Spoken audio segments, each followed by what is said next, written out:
Good morning class, welcome to Daffodils online classes. कैसे हो बच्चों आप लोग? आई होप यू आप लोग बहुत अच्छे हो और आप लोगों की पढ़ाई लिखाई शानदार चल रही होगी। स्टूडेंट्स, अभी हमारा प्रेजेंट में chapter number 11 class 6 subject science आपका light shadow and reflection chapter चल रहा है और उसी के रिदम में हम लोग अभी लाइट टॉपिक के बारे में डिस्कस कर रहे हैं। स्टूडेंट्स, यदि इसमें इस टॉपिक की बात करूँ तो काफ़ी सारी इन्फॉर्मेशन मैं आपको प्रोवाइड करा चुका हूँ कि लाइट किस किस मीडियमों में से गुजरता है। आपने मेरा प्रीवियस वीडियो लेक्चर देखा होगा। जिन बच्चों ने नहीं देखा है तो पहले मेरा प्रीवियस वीडियो लेक्चर नंबर 3 देख के आइएगा, तब आपको वो सभी कंटेंट समझ में आएंगे जो मैं आज आपको बताने वाला हूँ। लेक्चर नंबर 3 में मैंने आपको बताया था कि लाइट जो है ना अलग अलग मीडियमों से, अलग अलग पदार्थों से गुजरने के आधार पर लाइटों को 3 पार्ट्स में, सब्सटेंस को 3 पार्ट में बांटा गया है: transparent, translucent and opaque. Okay students, आइए आज हम उससे थोड़ा सा नेक्स्ट टॉपिक पे जाते हैं। पेज नंबर वही अपना 193 है, chapter number 11 class 6 subject science. आइए, कल जहां से मैंने डिस्कस किया था उससे आगे, from the above discussion we can conclude the following definition. अभी हमने जो कल डिस्कशन किया था उससे हमें कुछ डेफिनेशंस मिलेगी और वो डेफिनेशंस क्या है पहले हम उस चीज को समझते हैं। सबसे फर्स्ट है ऑप्टिकल मीडियम, प्रकाशीय माध्यम। एनीथिंग मटेरियल और non material through which light energy can pass partially और wholly is called an optical medium. कोई सा भी मटेरियल हो, लाइट एनर्जी जिसमें ट्रेवल कर रही है वो उसका ऑप्टिकल मीडियम कहलाएगा। Second, homogeneous medium. N optical medium which has uniform composition through out is called homogeneous medium. For example glass, diamond, distil water, sheet of A clear plastic, vacuum, pure alcohol, homogeneous media. समांगी माध्यम जिसमें जो light travel कर रहा है ना वो medium homogeneous state में होना चाहिए। ग्लास, पानी, वाटर एक ही बात है, एयर, ये सभी हमारे होमोजीनियस मीडियम में कैटेगरी में आते हैं। Heterogeneous medium and optical medium which has different composition at different points at heterogeneous medium. For example air, muddy water, fog, mist, clouds, smoke, ETC are heterogeneous media. जिसमें कई सारे particles मिले हुए हो, एयर, स्मोक वाला air की बात करें, धुएं की बात करें, कई सारे डस्ट पार्टिकल्स इसमें मिले हुए रहते हैं। हम मडी वाटर, गंदे पानी की बात करें, हम क्लाउड्स की बात करें, ये हमारे हेट्रोजीनियस मीडियम की कैटेगरी में आते हैं। नेक्स्ट, ट्रांसपेरेंट मीडियम, पारदर्शी माध्यम। ए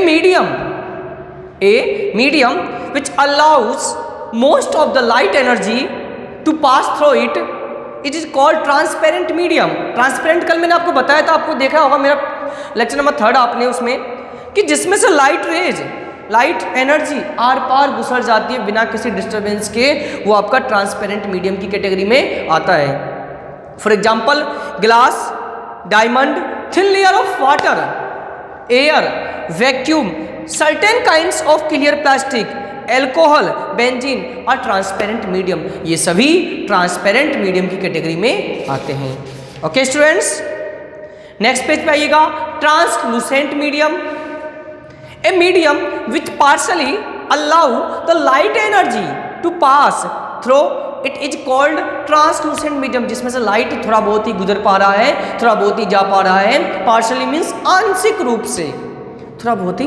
जैसे कल एग्जांपल दिया था मैंने, ऑयली पेपर का, तेल लगा हुआ कागज, वैक्स पेपर, मोम वाला पेपर, ये सभी पार्शली मीडियम की, इसमें हल्का फुल्का ही लाइट ट्रेवल कर पाता है। For example ground glass, muddy water, smoke धुंधला धुंधला हमें दिखाई देता है, dust filled air, fog, mist, clouds, oil paper, butter paper, tissue paper are translucent media. Opaque bodies, those bodies which do not allow the light energy to pass through them are called opaque body। इसमें से light energy travel ही नहीं कर पाए, are पार ही नहीं गुजर पाए, वो आपका ओपिक्यू बॉडीज की कैटेगरी में आता है। For example bricks, stones, wood and articles made from it, wool, cotton articles made from materials called are opaque bodies, we can never see through opaque body because they don't allow light energy pass through them. देखो OPEC होते से दीवार है, आपको दीवार के पीछे क्या क्या आपको दिख सकता है? नहीं ना। तो ऐसे पदार्थ जिनके आसपास आर पार throughout light energy travel ना कर सके वो आपका ओपिक मीडिया कहलाता है। ट्रांसपेरेंट जिनके आर पार गुजर जाए वो ट्रांसपेरेंट, थोड़ा बहुत पार्शली जाए ट्रांसलूसेंट, और कंप्लीटली ही लाइट एनर्जी ट्रेवल ना करे वो आपका ओपिक मीडियम कहलाता है। अगला डेफिनेशन है point sources of light. A sources of light which is of the size of head of a common pins is called point sources of light. ऐसा common point जिसमें से लाइट ट्रेवल कर पा रही है वो सोर्सेज ऑफ लाइट कहलाएगी।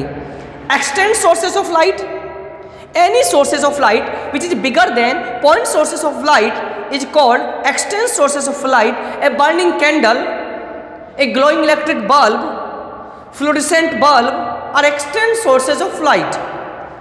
Pointer समझे, हल्का सा लाइट आ रहा हो किसी छेद में से, किसी हॉल में से पॉइंट के बराबर, और एक्सटेंड क्या होता है? बड़े से light, torch, extend sources of light है। आपका जलती हुई कैंडल वगैरह वगैरह। रे of light, the path which light energy travel in A given direction is called रे ऑफ लाइट।